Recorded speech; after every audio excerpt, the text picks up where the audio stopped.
Check, check, check, check, check, check. It's chilly, but it's a kind of a warm day outside compared to what we've been getting at the Jersey Shore. Some of the snow is melting, but hey, today is also Valentine's Day, and it's the day of the Saturday NBA All-Star Weekend festivities.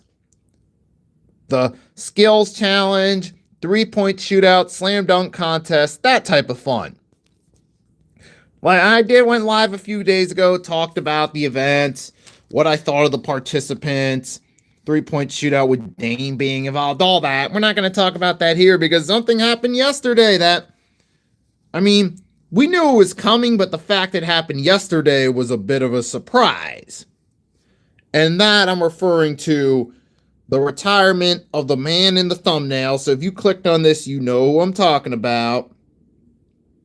Mr. CP3, Chris Paul himself, man. Oh, man, what a way to go out. We know eventually all players' careers have to come to an end. Everyone knows that eventually, hey, it always comes to an end. Nothing lasts forever, like they say. And it was true again in Chris Paul's case. Hey, Chris Paul, though, had himself a phenomenal basketball career. Even at Wake Forest, he showed his potential. He had spent a couple seasons at Wake Forest there for a few years. Then declared eligible for the 2005 NBA draft, went into the draft, was picked, was it the fourth pick or the fifth pick in the opening round of the 2005 draft by the then New Orleans Hornets, now New Orleans Pelicans. Yeah, so he was drafted there. And actually, that was that rookie. That was that first year in the league where they actually played in OKC because of Hurricane Katrina. So they were the OKC Hornets for the first two seasons of their career. It took a little bit of time for them to catch up on the rebuild. The Superdome got rebuilt quicker. But that's beside the point. So CP3 started his NBA career in 2005, officially finished his career in 2026. So he had a long, storied career. We're going to talk about what his legacy is going to be. Just give it a few more minutes. Give some time for people to come into the stream. We'll talk about it. But man, Chris Paul, man, what an amazing career it was. For sure. He caught some glimpses at Wake Forest, like we said, even at his jersey retired. Number 3 retired at Wake Forest. He also was the ACC Rookie of the Year in 2004 during his time at Wake Forest. So we'll talk about that a little bit. 2003, he was a McDonald's All-American when he was in high school. And then, hello, 52800, what is up? Thanks for stopping by. Yeah, that's right. We're here talking about Chris Paul. Like I said, Wake Forest, he had a phenomenal run coming into the league, went to the New Orleans Pelicans at the time, New Orleans Hornets, won Rookie of the Year. And while it didn't equate to much team success early on, you could see, and at the time struggling, quite frankly, they're struggling now, but at the time, New Orleans Hornets, and he did give some flashes of brilliance early in his career. He won Rookie of the Year, and he was just one vote shy of being the unanimous Rookie of the Year. And the only other player that got a vote was Deron Williams. And then they did have brief rivalry, but Chris Paul got the better career, with all due respect to Deron Williams. But then CP3, he averaged his sophomore season, he even improved. In the 2007 All-Star Weekend, he was part of that rookie challenge. He had 17 assists, 9 steals, and in that sophomore season, he went to 17.3 points, 8.9 assists in 64 games. Then around like 2007, 2008 was when Chris Paul really started to shine. He really started to shine, man. He didn't go on the Raptors, man. He got waived by the Raptors right after it happened, and yesterday he announced his retirement. after he got waived for the second time this season, so we never actually got to see him in a Raptors uniform. We just got the visual graphic of, oh, Chris Paul's joining the Raptors. So officially, Chris Paul did play his entire career in the Western Conference, officially. He technically did get traded to the Wizards, but he got traded to the Warriors right after, so he never played a game for them. He got signed and waived by the Raptors, so he never officially played a game as a member of a team in the Eastern Conference. He played his entire career in the Western Conference for different teams, which is pretty incredible. And throughout that long storied career, like there was 11 All-Star games. 07-08 was the first. And that was the year the Hornets, Hall and the Warriors, it just seemed like, what's the best way to put it? It seemed like he was a little bit out of place, being a role player behind Steph Curry. I mean, it was kind of cool, the visual of him in a Warriors uniform, but it just seemed very odd. Although him in a Spurs uniform was kind of more fitting for that stage in his career. We knew he was a role player. He was the perfect guy to come in, be a mentor to Devin Vassell, Stephen Castle, Wemby. And you can kind of see the CP3 effect this season where his presence in the locker room helped them improve their game. Even though they didn't win a whole lot of games that one season he was there in the Spurs, you kind of see now what the younger players in that team learned from CP3, and you see it helped them to some degree too, along with Wemby being fully healthy and De'Aaron Fox. So you can see Chris Paul did play some role in helping that team.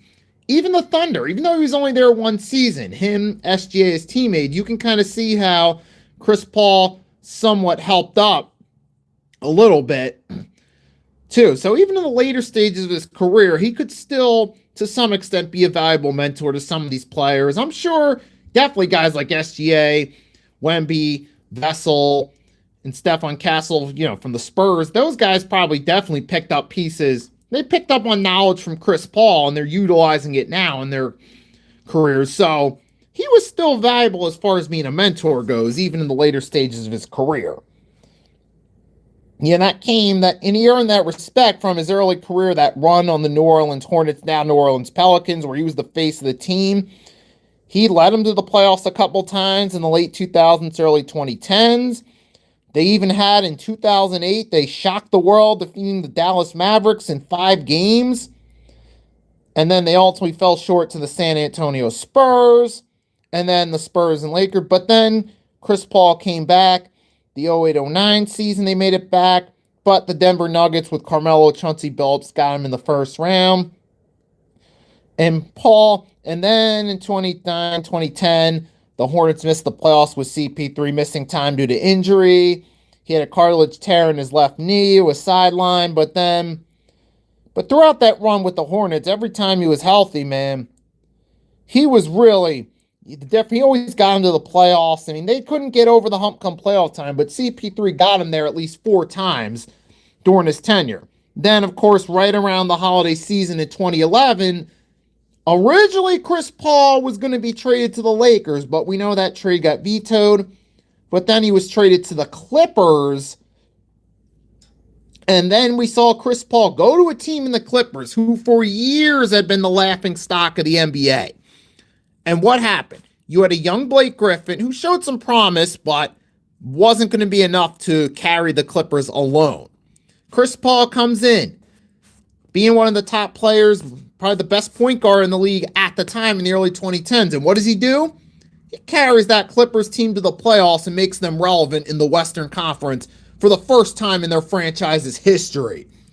And they had a few, because prior to Chris Paul coming to the Clippers, this is important context to show how valuable CP3 was to the Clippers. Prior to Chris Paul's arrival, the Clippers had been Been to the playoffs about a handful of times. Had they ever been to the playoffs back-to-back seasons before he got there?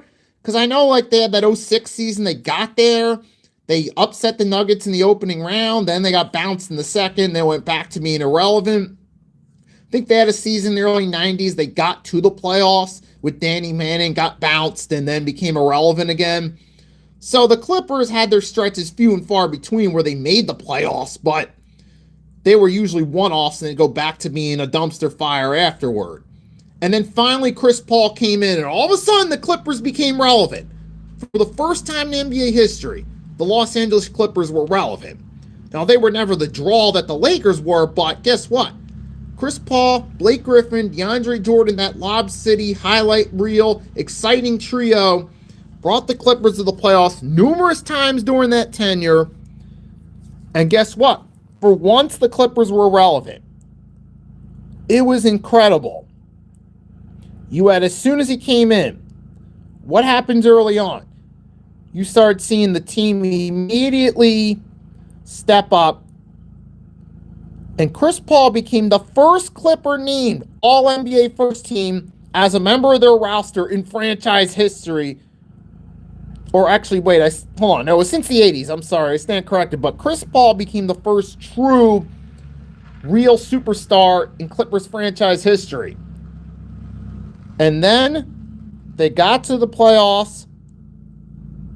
And they did make it to the conference. They made it past the first round, but then lost to the Spurs in the second round. But guess what? They made it there. Then, second year, 2012-2013, his first full season with the Clippers. Chris Paul wins the All-Star game MVP. Now, I know it's just an All-Star game, but hey, it's a nice accolade for Chris Paul's resume and what is an already Hall of Fame resume. And during the entire stretch, it seems like every season he was there, the Clippers were at least relevant. Most notably, I remember most from his tenure with the Clippers was 2015 opening round of the playoffs. Chris Paul was dealing with a knee injury. They went in there against the at the time defending champ Spurs with Duncan, Kawhi, and company. And Chris Paul courageously plays through a knee injury, helps lead the Clippers to a Game 7 win. And ultimately, they moved on. But then they did fall to the Houston Rockets, James Harden's Rockets, at their 3-1 lead. But hey, that was still an incredible story there. And then finally, the Clippers decided to move on after the 2017. It was the summer of 2017. Paul went to the Rockets, teamed up with James Harden for a bit. Now, that first season, he was only with the Rockets 2 seasons, but that first season was the most memorable. And probably the biggest rotten luck situation of the Houston Rockets franchise history. So, James Harden wins MVP. They get to the conference finals against the Justice League Warriors with Steph, Clay, Draymond, and KD. They have the lead over them 3-2, but the Warriors get a lucky break. CP3 goes down with an injury. And then the Warriors end up winning Game 6 and 7. It's just, that's the biggest what if of Chris Paul's career right there, along with had he been traded to the Lakers and had him and Kobe been teammates. That was the biggest what if playoff-wise. What if he didn't get hurt in 2018? Maybe the Rockets would have made it to the finals, and maybe Paul and Harden would have beat the LeBron-led Cavs in the finals that year. But we'll never know. It's just one of those what could have beens and what ifs. That was probably the worst time for Chris Paul to get injured and miss a time on the playoffs, man. And it's a shame because that was their one chance. And it had the Rockets won, who knows? Maybe Chris Paul, James Harden would have stayed on the same page a little bit longer. I mean, who knows? But, hey, it happened then. But, oh, man, that was the one shot for James Harden and Chris Paul to win a ring. But just Faith wouldn't let it happen. I guess Faith just didn't want CP3 to win a ring for whatever reason. But that wasn't his own. But to be fair, he finally got his finals appearance a few years later. So we flash forward. He had the 1 year with the Thunder. Then he goes to the Suns. The Phoenix Suns, who had pretty much been a joke, or at 2020, they were average with Booker, Ayton, and those guys. But they still hadn't really been a serious team since like 2009, 2010, when you still had Nash, Stoudemire. And then in 2021, with Chris Paul there, they knock off the defending champion Lakers in the opening round. Eventually cruise their... Who did they beat in the second round? Was it the Nuggets or... I know, because it was the... whatchamacallit. Now, the Clippers beat the Mavs in the second round. That was Luka's second season third season. Because I remember the Suns beat the Clippers to get to the 2021 finals. And that was with Chris Paul there. They made that run. CP3, Devin Booker, DeAndre Ayton, Mikal Bridges. So they knock off the Clippers, the Kawhi, PG, Paul George Clippers. And then they made it to the finals. Chris Paul got his chance to win a ring in the NBA Finals. Unfortunately, Giannis and the Bucks, Giannis, Jrue Holiday and company had their number, but hey, Chris Paul, at least we can say we got to see Chris Paul in an NBA Finals, which was cool. So he at least got that moment before he retired. I mean, so that was awesome right there. That run. And remember, that was the CP3 effect right there in terms of Chris Paul making teams better around him, coming in and being an impact player. Because mind you, like I said, 2009, 2010, prior to CP3's arrival in Phoenix, was the last time they were really a serious contender. And what happens after over a decade of being either bottom feeder or at best average team, Chris Paul comes to the Suns, they make it to the playoffs, cruise through the Western Conference, and make it to the finals with Chris Paul there. So you could see that difference factor he made, just like he did with the Hornets/Pelicans, just like he did with the Clippers, making them relevant for the first time in their franchise's history. That 1 year in OKC where they made the playoffs, and he did help play a role in the development of SGA. SGA, I'm sure, took some hints from Chris Paul, as well as some of the other young players that are still there. So he kind of played a role in helping shape what the Thunder are now, even in his one season there. And then he goes to the Suns. They make their first finals since the Barkley era. They make the playoffs for the first time since the Steve Nash era. And then the very next year, they still made it back to the playoffs again. I mean, we know what happened in the second round against the Mavs, but this wouldn't be the right time to talk about it. This is kind of a tribute to CP3. We'll leave that part alone. And even then, they still made it back in 2023, right after they got KD, where that brief period where you had Kevin Durant and CP3 as teammates, which was kind of cool. It only lasted for a brief bit. Eventually, Paul got bounced. He was moved. First, he got traded to the Wizards. Then he went to the Warriors, where he was a role player there. He didn't have the same effect at that point in his career. But and then you had the year with the Spurs where, let's face it, Chris Paul at that point he was trying to collect those NBA checks, game checks, as long as he could. He's like, you know what? Hey, I'm still in the league. Let me get those NBA checks as long as I can. But even then, I'm sure to some degree, guys like Devin Vassell, Stephen Castle learned, like I said earlier. And let's not even really talk about this year. I'll just say this. This was actually the saddest way for a legend to go out. Seriously. Worse than Michael Jordan's tenure with the Wizards. Because at least with Michael Jordan on the Wizards, that final season, he actually played for that. They weren't that good of a team that year. You could see Michael Jordan, particularly that knee injury from the previous year, kind of took its toll. Because remember 01-02, when Jordan was on the Wizards, they were starting to get hot right at the start of the new year. Then Jordan got injured in a game at MSG, and he was out the rest of the season. He came back for that 02-03 season. He just didn't have that same spark he had during that brief period where the Wizards were getting hot before the injury. But even Michael Jordan, that final season, still got to go out, play his final game in Philly.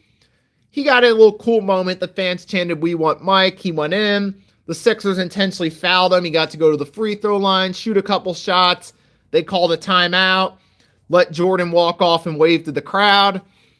Jordan at least got a decent send-off, even though it wasn't the greatest performance.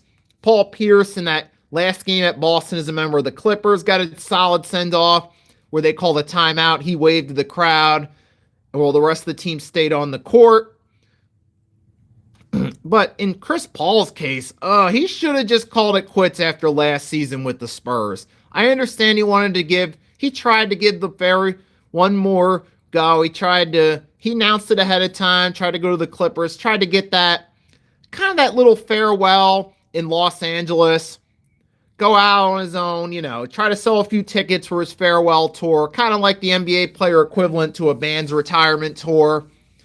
And it didn't work. But hey, now Chris Paul is officially retired. And we're here to talk about today as a Valentine's Day. Let's just talk about Chris Paul's career a little bit. Put it in retrospective. Because now CP3 is referred to as a point god by especially a lot of newer school NBA analysts. And I'll say this. Chris Paul, while he is a top 5 all-time point guard, possibly the 3rd best point guard of all time, behind Oscar Robertson and Magic Johnson, I still got to say Magic Johnson's the greatest point guard. I would probably say actually the 4th best point guard in NBA history. I would put Oscar Robertson 3rd, Steph Curry 2nd, Magic Johnson 1st. So I would say he's, top 5 all-time point guard for sure. I rank him as the 4th best of all time. And then I rank John Stockton as the 5th. And then probably Jason Kidd as the 6th. But yeah, I still got to go with Magic Johnson as the greatest point guard of all time. In there. So Chris Paul, like I said, though, still top 5 all time at your position. Incredible accomplishment. Whether you're a point guard, center, power forward, being the top 5 all time at your position in the NBA, incredible accomplishment. First ballot Hall of Famer for sure. I mean, look, this guy throughout his career, he took 5 different teams to the playoffs and was a key factor in it. For New Orleans, the Clippers, Houston, and Phoenix. He was a key contributor to all 4 of those teams, making the playoffs and being an impact player. Phenomenal. I mean, there's going to be the only knock really is that his playoffs, he either wasn't available or he didn't have the greatest performances when needed in the playoffs. And yeah, it's going to play a factor in his legacy. But look, when you have 12 All-NBAs, 12 All-Star nods, 11 All-NBAs, Rookie of the Year, you led 4 different teams to the playoffs, played a key role in leading the Suns to the finals. Your first year there after they'd been out of missed the playoffs every year for at least a decade, you're going to be a first ballot Hall of Famer regardless for that right there. So you can say what you want to say. Maybe there's certain things about Chris Paul's attitude some people aren't fans of. I get it. Not everyone's going to be a fan of the same player. Not everyone's going to like the same mentality in the locker room. I get it. Everyone's got their preferences. That's cool. But regardless of whether you were a fan of Chris Paul or not, he's an all-time point guard, first ballot Hall of Famer, had a huge impact on the game, and he'll be remembered for that. So now I guess we just got to wait and see how much longer before Chris Paul gets a job as an analyst, either for NBC or Peacock or for ESPN. We just got to wait and see. Time will tell. But somebody who's an analyst currently, you're going to probably have to step aside and start your own podcast because Chris Paul's probably coming for your spot soon. Just give it time. By next season, I'm sure someone will make him the offer. And I'm sure he'll be an excellent analyst too. So I'm looking forward, and the idea of Chris Paul as an analyst is exciting. So y'all definitely be looking forward to that, man. So, hey, Chris Paul, it was a pleasure to watch you play. I got to see you from early in your career with the Hornets all the way through to the finish. So congratulations on a Hall of Fame career. Best of luck in your future endeavors. And everyone that tuned in, hey guys, thanks for tuning in. If you have any plans today for Valentine's Day, I hope you have a great, safe, and wonderful Valentine's Day. Try not to get too caught up on the sweets or try not to drink too much wine. Have a safe day and have a great rest of your day, folks. Until next time, it's your boy Nicky Steve signing off, and I'll catch y'all later. Peace.